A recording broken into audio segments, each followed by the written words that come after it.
اللہ تبارک و تعالی اس طرح کے مسائل میں شریعت کا اور حدود کا خیال رکھنے کی توفیق نصیب فرمائے، آمین۔ مطلب یہ ہے کہ کسی مجبور کی مجبوری کا ناجائز فائدہ آپ تجارت میں کیا بلکہ کہیں بھی کسی موقع پہ نہیں اٹھانا چاہیے۔ اچھا، ایک سوال اور اسی سوال سے ملتا جلتا ہے، تجارت کو لے کر ہی ہے، کہ کچھ لوگ کچھ چیزیں، کھانے پینے کی چیزیں، اناج، تیل، گھی یا کچھ بھی ایسی چیز وہ اسٹور کر لیا کرتے ہیں تجارت کی غرض سے، کہ جب ہم نے کسی فصل کے وقت میں اس چیز کو اسٹور کر لیا، جمع کر کے رکھ لیا، اور کچھ دن کے بعد اس کو بیچیں گے تو یہ مہنگی بکے گی۔ یہ ایسا اسٹور کرنا تجارت کی غرض سے اور مہنگائی کے وقت جا کر بیچنا، یہ کیسا ہے صاحب؟ اور جانکاری چاہتے ہیں۔ اس کی بھی دو حیثیتیں ہو جائیں گی اگر آپ غور کریں۔ ایک تو یہ ہے کہ ایک عام تاجر، ایک دکاندار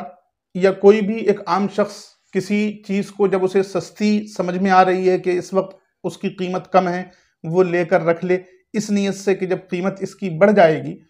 اس کی قیمتوں میں اضافہ ہوگا، اس وقت میں یہ چیز بیچ لوں گا۔ عام طور سے لوگ چیز خرید کر رکھتے ہیں اس وقت جب وہ سستی ہوتی ہے، اور مہنگی ہونے کے بعد اس کو بیچتے ہیں تاکہ ہمیں کچھ فائدہ ملے۔ لیکن اس کا ایک دوسرا پہلو اور ایک دوسری صورت جو ہوتی ہے وہ خطرناک ہے۔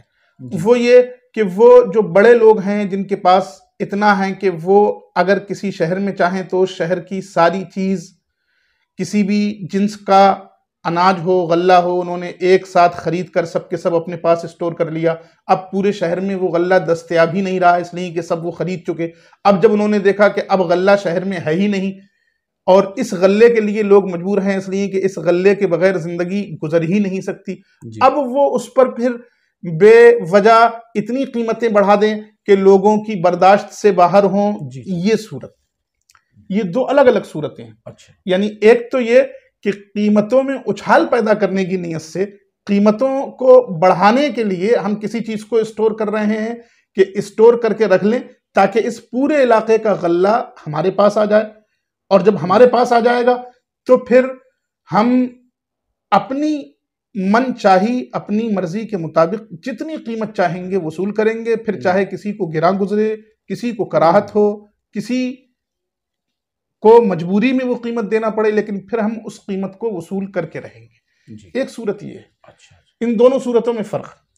اب یہ صورت جس میں ہم صرف اور صرف قیمت بڑھانے کے لیے اور علاقے میں اس چیز کی کمی ہو جائے اس لیے اسٹور کر رہے ہیں، یہ صورت کبھی بھی جائز نہیں ہو سکتی۔ اس کی وجہ یہ کہ اس میں ہم جان بوجھ کر قصداً خلق خدا کو پریشان کر رہے ہیں، انہیں ایسی نوبت تک لاتے ہیں کہ وہ مجبور ہو جائیں ہم سے 100 روپے کی چیز 1000 روپے میں خریدنے پر۔ ان کا دل کراہت کرے یا ان کی طبیعتوں پر بار گزرے، گراں ہو، لیکن ہم اس کو بیچیں گے اس لیے کہ صرف ہمارے ہی پاس ہم نے اسٹور کر رکھی۔ اور ایک دوسری صورت ہے ایک عام آدمی جو اپنے چھوٹے سے لیول پر، چھوٹی سی سطح پر لے کر کوئی چیز رکھتا ہے اس لیے کہ مہینے کے بعد، 2 مہینے کے بعد جب اس کی قیمتوں میں اچھال آ جائے گا اس وقت ہم اس کو نکال دیں گے۔ یہ جائز ہے، اس میں کسی قسم کی کوئی کراہت نہیں ہے، اس لیے کہ اس میں کسی کے دل کو تکلیف دینا یا لوگوں کو مجبور کرنا یا کسی پر ظلم کرنے کی نیت یہ کچھ بھی نہیں۔ اس کا اپنا فائدہ ہے، اس کی اپنی منفعت ہے، اس نے لے کر اسٹور کیا ہے اس نیت سے کہ جب قیمت بڑھ جائے گی تو ہم اس کو بیچ دیں گے۔ یعنی بات وہی آ گئی کہ مجبوری سے ناجائز فائدہ وہاں نیت، یا اس کا مطلب یہ ہے کہ بڑے سطر پر جو لوگ کرتے ہیں، جو بڑے معیار پر کرتے ہیں کہ کسی بھی چیز کو، ایک اناج کو یا ایک چیز کو اسٹور کر لیا کہ وہ شہر میں باقی نہ رہے اور پھر ہم اپنے حساب سے اس کو بیچتے ہیں، اور دوسری نیت یہ ہے کہ ایک روٹین میں آتا ہے دور کے حساب سے کہ کبھی گیہوں، کوئی بھی چاول کسی فصل کے دن میں سستا ہوتا ہے، بعد میں جا کے تھوڑا مہنگا ہو جاتا ہے، تو لوگ اس نیت سے خریدیں کہ ابھی سستا ہے، مہنگا ہو جائے گا تب بیچ لیں گے، تو وہ صحیح، وہ ایک الگ چیز ہے، وہ جائز۔ ایک سوال اور، چونکہ لسٹ یہ پہلے سے چالو ہے تو آگے تک جو سوال آتے ہیں ہم اس میں جوڑتے چلے جاتے ہیں۔ شب برات کے تعلق سے تھا، جو چلا آ رہا ہے بزرگوں سے، ہم نے دیکھا ہے اور کرتے بھی ہیں کہ کچھ پانی میں شب برات کے موقع پر اس رات کو بیری کے پتے بھگوتے ہیں اور پھر ہم اس پانی سے نہاتے ہیں۔ تو یہ جناب عبدالستار صاحب رمضان پور سے یہ سوال کر رہے ہیں کہ وہ بیری کے پتے غسل والے پانی میں ڈال کے اور اس پانی سے غسل کرنا، یہ شریعت میں اس کی کیا اہمیت ہے، اور قرآن و حدیث میں اس کی کیا اہمیت ہے، اس کو کیا سمجھا جائے کیا نہیں سمجھا جائے؟ مفتی صاحب ذرا عنایت فرمائیں۔ دیکھیے، شب برات میں بیری کے پتے ڈال کر نہانا، بیری کے پتے ڈال کر غسل کرنا، یہ ہمارے مشائخ کے معمولات سے، مشائخ کے معمولات کا مطلب یہ کہ ہمارے بزرگوں نے ایسا کیا ہے۔ کئی بزرگوں کے حالات پڑھنے سے اور کئی بزرگوں کے معمولات جاننے سے یہ بات معلوم ہوتی ہے کہ کئی بزرگوں کا یہ معمول رہا کہ وہ شب برات میں یعنی شعبان المعظم کی 15ویں شب میں بیری کے پتے پانی میں ڈال کر اور اس کو ابال کر اس پانی سے غسل فرمایا کرتے تھے۔ کئی بزرگوں سے یہ بھی منقول ہے کہ ایسا کرنے سے انسان سحر سے محفوظ رہتا ہے۔ لیکن چونکہ آپ پوچھ رہے ہیں قرآن و حدیث کی روشنی میں کیا ہے، بات جب حدیث کی ہے یا قرآن کی ہے تو آپ سماعت کر لیں کہ اس طرح کی کوئی حدیث نہیں ہے جس میں یہ حکم دیا گیا ہو یا جس میں یہ کہا گیا ہو کہ بیری کے پتوں سے نہایا جائے، بیری کے پتوں کو جوش دے کر پانی میں اور پھر اس پانی سے غسل کیا جائے۔ شب برات میں نہانے کو مستحب قرار دیا ہے۔ جی،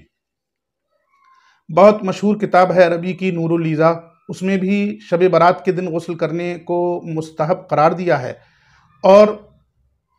کہا گیا ہے کہ جن مواقع پر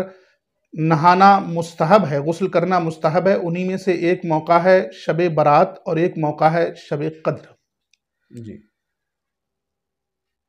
اب اس میں بیری کے پتوں کے ڈالنے والی بات یہ صرف اور صرف معمولات مشائخ سے تعلق رکھتی ہے۔ اگر کوئی چاہتا ہے، کسی کو اچھا لگتا ہے تو وہ اس معمول پر عمل کر سکتا ہے اور غسل کر سکتا ہے، اور اگر کوئی نہیں کرنا چاہتا وہ نہ کرے۔ ظاہر ہے اس کا حکم یا اس کی طلب حدیث پاک میں نہیں کی گئی ہے، اور نہ یہ مومنوں سے مطالبہ کیا گیا ہے کہ وہ بیری کے پتے ڈال کر نہائیں، اور نہ کسی حدیث میں اس طرح کا کوئی ذکر ملتا ہے کہ شب برات کے دن بیری کے پتے ڈال کر بیری کو جوش دے کر شب برات میں غسل کیا جائے۔ ایسا کسی حدیث میں نہیں ملتا، قرآن پاک کی کسی آیت میں ایسا نہیں ہے۔ ہاں، اتنا ضرور ہے کہ یہ ہمارے اسلاف، ہمارے بزرگوں سے منقول ہے، ان کے یہاں معمول رہا، اس لیے آپ اس نیت سے غسل کر سکتے ہیں کہ جب انہوں نے کیا ہے تو اس میں کوئی نہ کوئی اچھائی مضمر ہوگی، کوئی نہ کوئی اچھائی پوشیدہ ہوگی۔ آپ یہ سمجھنے لگیں کہ یہ شرعاً آپ پر واجب ہے یا شرعاً آپ سے اس کا مطالبہ کیا جا رہا ہے، یہ غلط ہے۔ شرعاً اس کا نہ مطالبہ ہے نہ آپ پر یہ واجب ہے، ہمارے اسلاف کے معمولات میں سے رہا ہے، وہ لوگ کرتے تھے اس لیے ہم بھی کرتے ہیں۔ غسل کرنا ہر دن جائز ہے، شب برات میں بھی جائز ہے، اور شب برات میں خاص طور سے علماء نے مستحب قرار دیا ہے۔ اس میں اگر بیری کے پتے ڈال دیے جائیں تو بہت اچھا ہے۔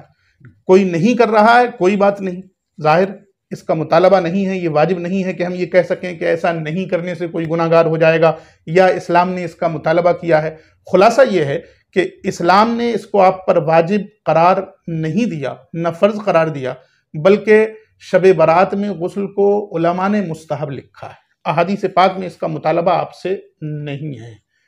جی، آپ غسل کیجئے، اس میں بیری کے پتے بھی ڈال لیجئے، اور اگر کوئی نہیں کرتا تو اس پر بھی کسی طرح کا کوئی گناہ یا کوئی اس کی گرفت نہیں ہوگی۔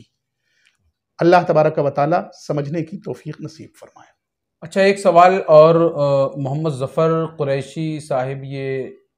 اکثر و بیشتر ہمارے چینل اور ہمارے اس پروگرام سے جڑے رہتے ہیں، آپ کا شکریہ، اور آپ سوالات بھی اکثر ہم سے پوچھتے ہیں۔ اسی تعلق سے انہوں نے پوچھا ہے ظفر صاحب نے کہ شب برات کی جو رات ہوتی ہے لوگ اس میں عبادت کیا کرتے ہیں، کچھ نوافل پڑھتے ہیں، کچھ اور اپنے طور پر عبادتیں کیا کرتے ہیں، تو یہ جاننا چاہتے ہیں ظفر صاحب کہ اس رات کے سب سے بہتر اور سب سے خوبصورت، سب سے اچھی عبادت کون سی ہے؟ کیا اس رات میں ہم نوافل پڑھیں وہ بہتر ہے، یا ہماری جو فرض نماز قضا ہو گئی ہیں ان کو ادا کریں وہ بہتر ہے، یا ہم قرآن عظیم کی تلاوت کریں وہ بہتر ہے؟ کیا بہتر ہے، اس کے بارے میں یہ وضاحت چاہتے ہیں۔ دیکھیے ظفر صاحب، اگر آپ کے ذمے فرض نمازیں آپ کی جو قضا ہوئی ہیں آپ کے ذمے وہ باقی ہیں، تو آپ کے لیے سب سے بہتر یہ ہے کہ ایسے کسی بھی موقع پر، وہ شب برات ہو، شب قدر ہو، یا جب بھی آپ کو خدا جی توفیق دے اور آپ کو موقع میسر آئے، آپ مسجد میں ہیں یا گھر پر ہیں، تو آپ اپنی سب سے پہلی فرصت میں ان قضا نمازوں کی ادا کریں، جی تاکہ آپ کے ذمے وہ فرض باقی نہ رہے۔ آپ کے لیے سب سے پہلے یہ ضروری ہے، اچھا، وہ چاہے شب برات کا موقع ہو، شب قدر کا موقع کوئی ہو، بھی موقع ہو۔ یا شب معراج کا موقع ہو، یا کوئی اور موقع کوئی ہو، اور جب بھی موقع اللہ تبارک و تعالیٰ آپ کو توفیق دے دے۔ ہونا تو یہ چاہیے کہ آپ جلد از جلد وقت نکال کر اپنے ان فرائض کی تکمیل کریں جو فرض آپ نے قضا کر دیے ہیں، جی اور جب آپ کو موقع میسر آئے تب آپ ان کی تکمیل کریں۔ اور اگر آپ کے ذمے کوئی فرض نماز باقی نہیں رہ گئی ہے، جی آپ نے فرائض ادا کر لیے ہیں، قضائے عمری ادا کر لی ہے، تو پھر آپ نوافل پڑھیے، اور جی نوافل میں قرات لمبی کیجیے۔ اچھا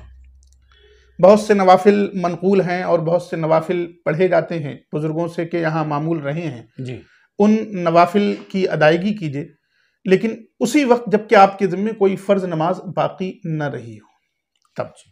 اور اگر نماز پڑھتے پڑھتے تھک جائیں تب پھر تلاوت قرآن کیجیے، اس لیے کہ تلاوت قرآن بھی بہترین عبادت ہے۔ جی